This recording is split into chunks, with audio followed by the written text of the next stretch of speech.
Bears fans loved our latest mock draft, but is it possible we were too optimistic about what the Bears could do with that first round pick? I don't know about that, but I'm actually concerned that Bears fans don't think Ben Johnson could handle another weapon in this offense. And they definitely weren't shy about telling us about it in those comments. That and more on this episode of the Halas Huddle podcast. Huddle up! All right. As you notice, there's no intro. We're doing things a little bit different here. But welcome to another episode of the Halas Huddle. As always, I'm Rob Schwartz with Bear Goggles On. And with me today, my good buddy and co-host, Bob Weiss. Huddle up. Thanks, Rob. You guys did a great job with that last mock draft video. It was awesome to see kind of blow up a little bit. All the interaction and comments. It was really just great. Just fun to see. Yeah, we really appreciate everyone who did comment on that video. It has led us to tonight's episode. It's going to be a big part of tonight's episode. We're going to do another edition. Bob and I are like the go-to for news or noise. And we're going to use comments from that video to kind of generate our news and noise. So again, thank you for everyone who reached out or commented on that video. Please hit the like and subscribe button now if you are new to the video. And leave comments on this one because we'd love to continue that discussion. Absolutely. A big part of what we want to do here is, encourage, community Bears fans to come together and just see what we all think. None of us at all are going to agree on everything. Me, Rob, and Justin don't even agree on everything. So it's all okay here, but it's very fun to go in and see those comments and see what everybody thinks. Well, now, if you haven't watched it, please go back. But here's a quick summary, or you can just look at this. Here's a summary of what our mock draft ended up being. Obviously, you can't see what picks were where here, but the big development of this was that first pick with Tyler Warren was actually not at 10. We traded back with the Miami Dolphins, moved down to 13, got an extra second-round pick that we actually used on an offensive lineman. So, Bob, I don't know if you just want to kind of touch base a little bit, because I know you weren't on that video, even though you did play a part in that mock draft. Yeah. We all put together that draft behind the scenes. Obviously, you and Justin were on the video Sunday. The big thing was just that this was supposed to be an exercise in best player available. Earlier in the offseason, all the mock drafts focused on the trenches for the Bears. You got to get offensive linemen. You got to get defensive linemen. Well, that kind of changed a little bit after free agency and then the trades they made. So this was like, what happens if we go into this draft with no clear needs, maybe running back? We still kind of went in with the need at running back, but no clear needs. We're just going to see how the board falls and then what happens. So it was a really interesting exercise. Come away with kind of devalued positions, tight end, safety, running back 1, 2, and 3 was interesting to see, but they're all really, really good football players. So, if this happens or something similar to that, it's a good way to go into the draft. Best player available. We'll see maybe later in this episode, people still think we got to get to the trenches, but this would still be just fine. Yeah, I think we all, you say we don't always agree, but I think we do agree in the mindset of best player available when it comes to drafting. I think we just might not all agree on who we think is the best player available at the time, right? So that's kind of where things might differ. But it was interesting to see how things fell and how our listeners responded to it. So, all right. So why don't we get into it then? Yeah, let's do that. I will throw this at you. Yeah, so kind of the overwhelming sentiment from everybody is they seem to love it. Oh my gosh, if you can trade down and get Tyler Warren, that would be incredible. We'd love that so much. But, other commenters pointed out, well, Genty and or Warren aren't going to be there at 10 anyway, and there's no way any team is trading away an additional second-round pick just to move up 3 to 5 spots so as to still get Warren. So, Rob, news or noise, trading down and still drafting Tyler Warren is too good to be true. Absolutely, and this is an explicit show. Absolutely fucking not. It is definitely noise, because the thing is that not everyone has Tyler Warren as a top 5 prospect. Not everyone has Tyler Warren as a top 10 prospect. I know many people, in fact, I've seen a few comments even on some of our other episodes I've seen it all over social media, and I do agree to it to a certain point, that first round tight ends don't usually work out. And if they do, it's usually later in the draft. So, Brock Bowers being a little bit of a anomaly. But then you got, Kyle Pitts, who was supposed to be that guy and never really amounted to anything. So I think it's noise. I think there is a chance that it could happen. I think some people might fall in love with quarterbacks that might have to move up. Personally, I only think one guy's worth a first or a top 10 pick in Cam Ward, but maybe the Giants fall in love with Sanders and they take him at 3. Maybe the Saints get desperate at 9 and they take Jackson Dart, right? So it's possible that some of these guys could fall. Tight end's usually not a high position of want in the first round, so it's definitely possible. I just think you'd have to be at least top 15. So if you're planning on getting him, you got to be in the top 15. Now, that said, the chances are slim. Fair enough. So, kind of with that, I'm going to not cheat, but I'm going news. I do think Justin even said it in the episode about, getting our cake and eating it too, for this trade to kind of happen.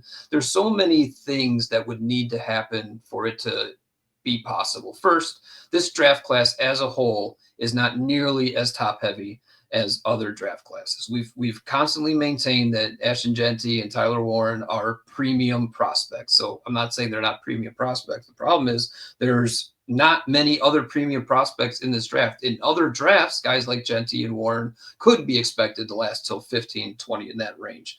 But in this one, once you get past some of those elite guys and Travis Hunter, those types of guys, it's more, okay, what are we going to do? Just take a kind of a normal first round tackle that may or may not work out? Or are we going to take a premium prospect? So I think that, first of all, there's a slim chance that Jeanty and or Warren even there at 10.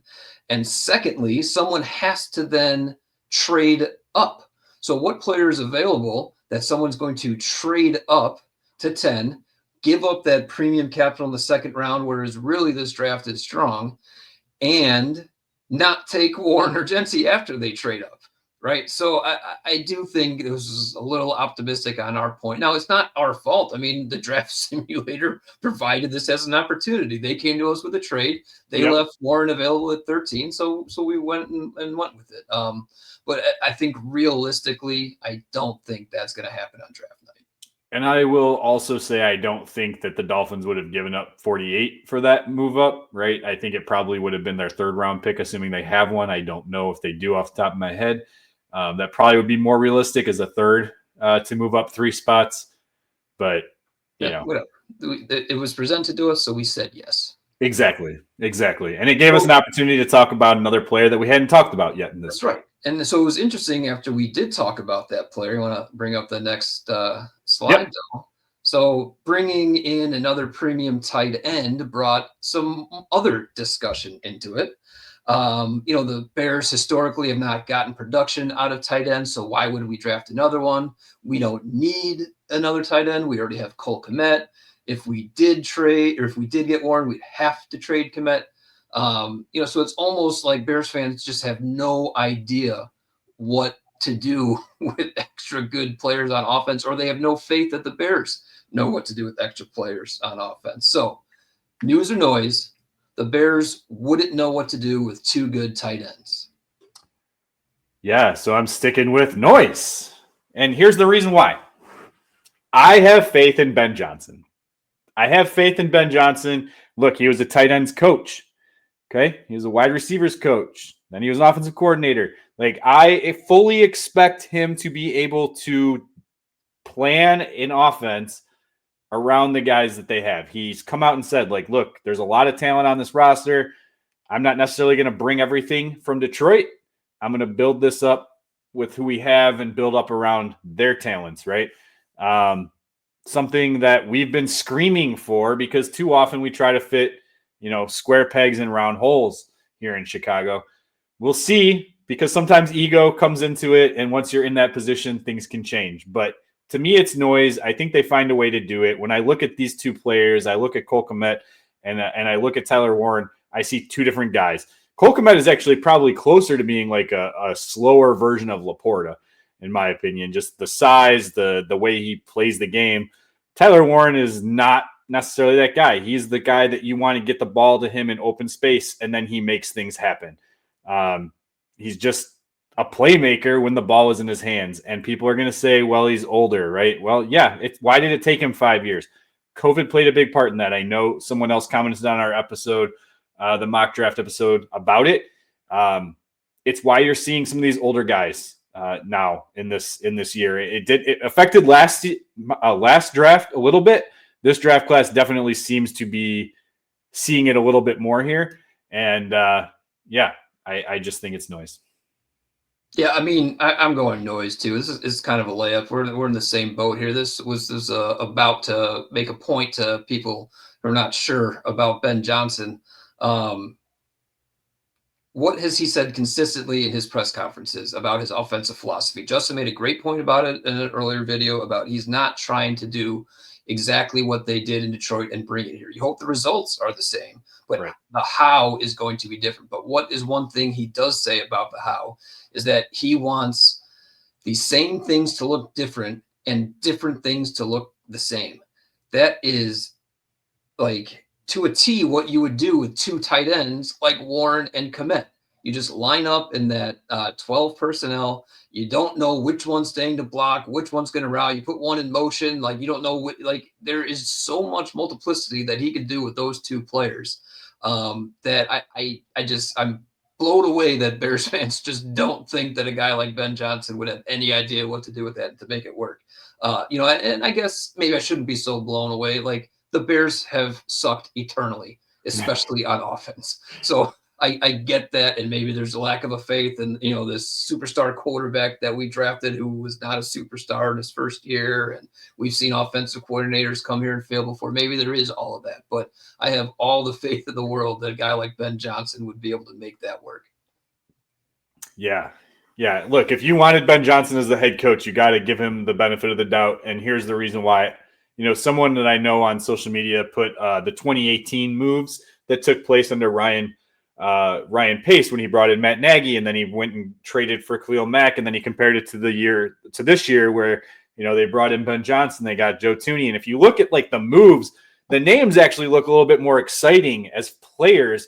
Allen Robinson, Khalil Mack in 2018, but now you look over at this side, and the thing that sets it apart is I didn't want Matt Nagy. He wasn't even in my top 3 that year. I wanted Ben Johnson. It's the first time ever the Bears have went out and got the head coach that I wanted in a coaching cycle. I am super excited. If it fails, I was wrong 100%. I think most of Bears fans were wrong because he has been the coveted guy for so long. It looks like they're finally doing things the right way. You got to believe he's going to do it. You can't just bitch about it. You got to believe whatever they decide. Look, I have my own beliefs. You have your own beliefs. Everyone has their own beliefs.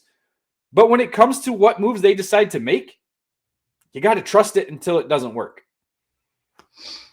Yeah, I mean, I agree with that extent. I don't want to go back too much. Like, I just don't want to start believing things just because we're Bears fans. I know you literally write for Bears goggles on. Like, I get it and all that. But, like, this is one where Ben Johnson has history. So let's if it's something that he thinks is going to be appropriate. There's other things when it comes to just being a head coach, building a coaching staff, things like that I think we could be more open about questioning Ben Johnson about. But what players he wants to bring into his offense, I think we should probably support that a little bit more.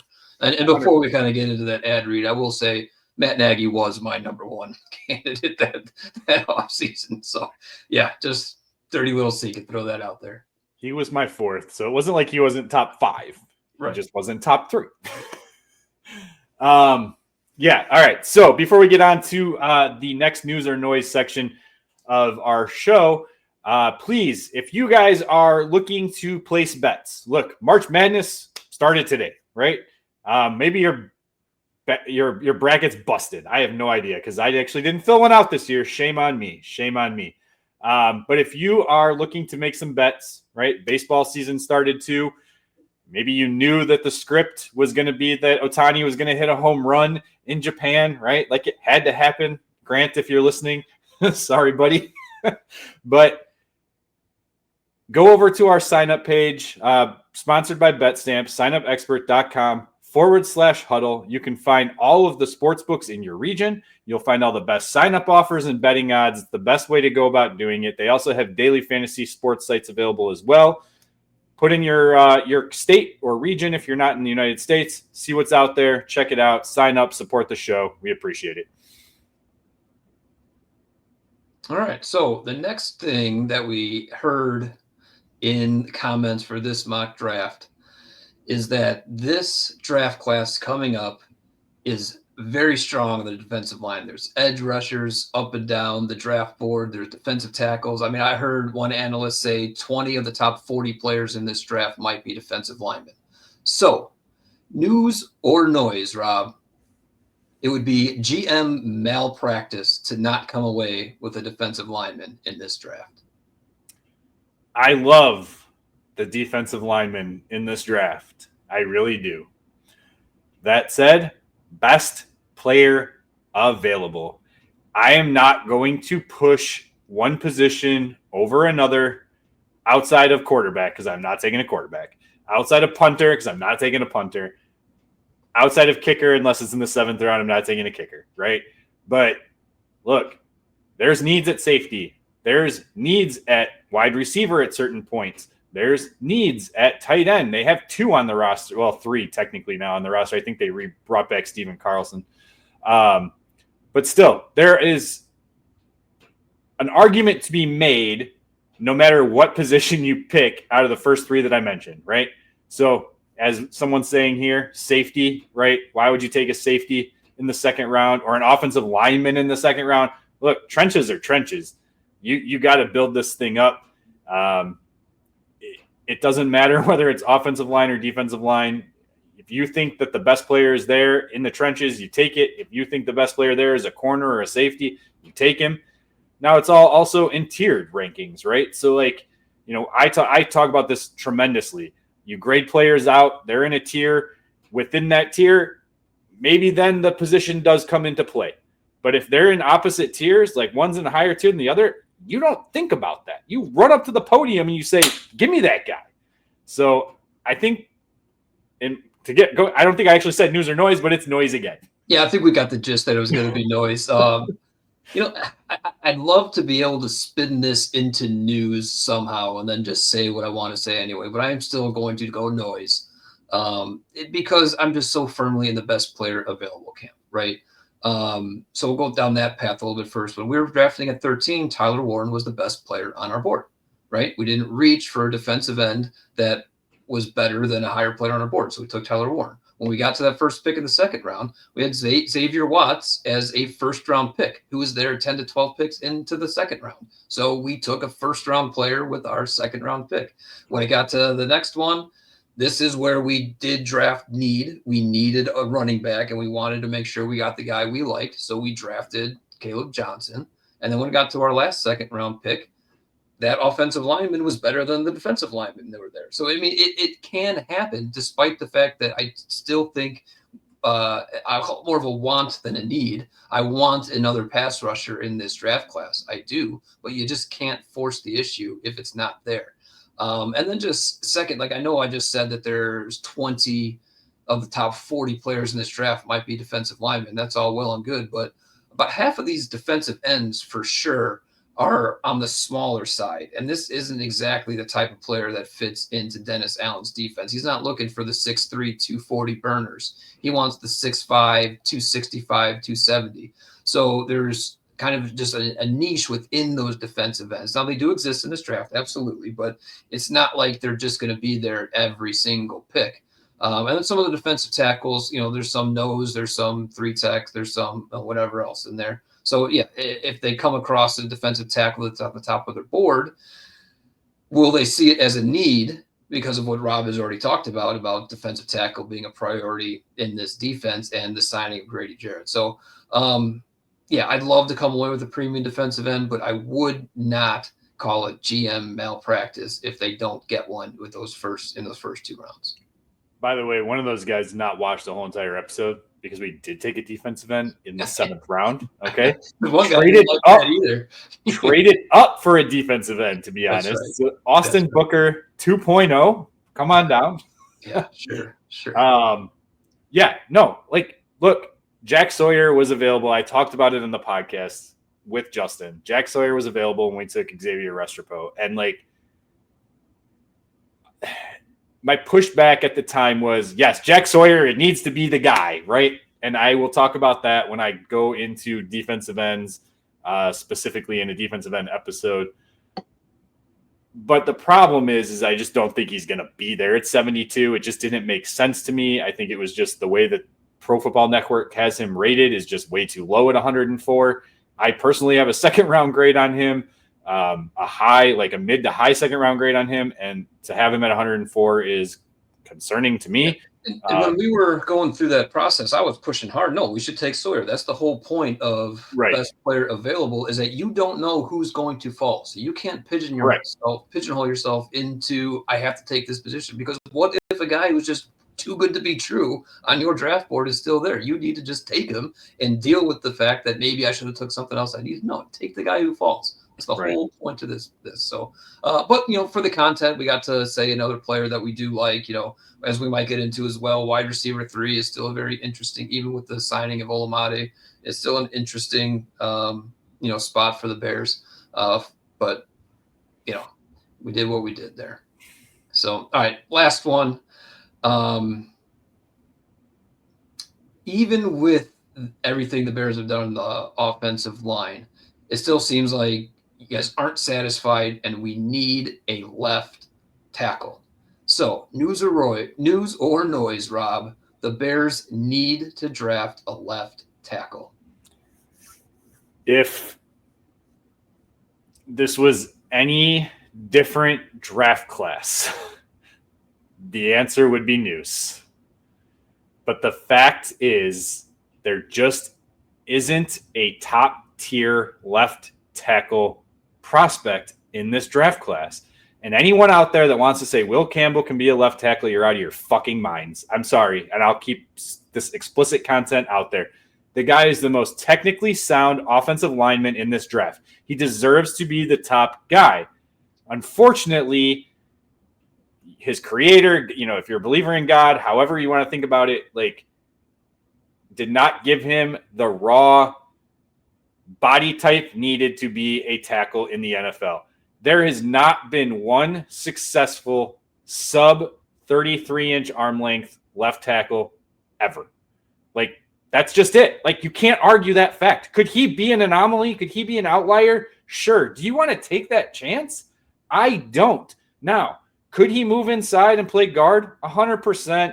It's not as easy as it seems. Look at Peter Skoronski. Started off really, really rough. Definitely improved towards the back end of the year, but it wasn't an easy transition. Could he become an elite all-pro guard at some point? Sure. I don't think that you want to take that chance. And where is he going to play? Because they don't need any interior linemen now, right? Unless someone gets hurt. So I just don't see it. You look at too many of these guys, I'm still the Armand Membo. I know Justin's higher on him than I am. I shouldn't say I'm not high on him. He's still in my top 5. It's just I don't think that he is a left tackle either. There's too many flaws that I see in his game. Also, 33.5-inch arms. 33.5-inch can get it done. There are a few, right, that are out there. You got Rashawn Slater. There's more right tackles like Braden Smith out of the Colts, and I'm blanking on the other guy that I wanted to mention. But there's guys out there. There has been historical proof that someone with 33-inch plus arms can do it. It's just, again, not what you need. 34-inch arms for a left tackle, 6'6". Sign me up if they're good. There's no one in this draft that matches that criteria. Yeah, so I'm going to go news here, but not the hard news the way those comments seem to think, right? We did draft a potential left tackle, the kid out of Arizona. I'm not going to butcher his name. Savannah? That's the type of left tackle that you're going to get in this draft. Now, I understand exactly what you're saying about Campbell, Rob, 100%. And I think that he could play an adequate left tackle in the NFL. I think he'd be a great guard, an adequate left tackle. But you already have an adequate left tackle in Braxton Jones, right?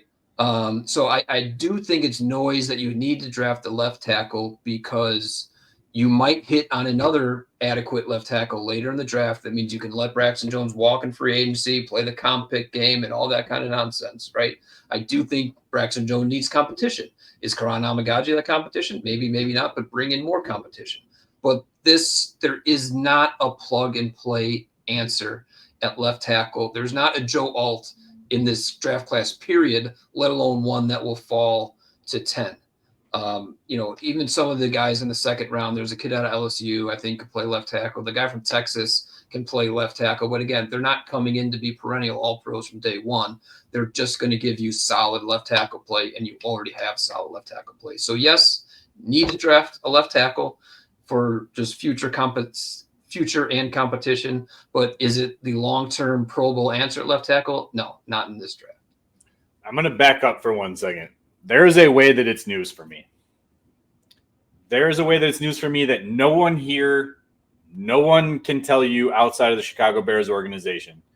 If Braxton Jones's injury is a concern and they don't think he's going to be physically ready to start camp, then I'm okay with you putting a little bit more emphasis at the left tackle position. If you think Amagaji is the guy, I don't, but I'm not out on him completely, right? He was a raw talent that you were expected to have a redshirt freshman year anyway. He got forced into it because of injuries. Didn't look good, but you got to give him a chance.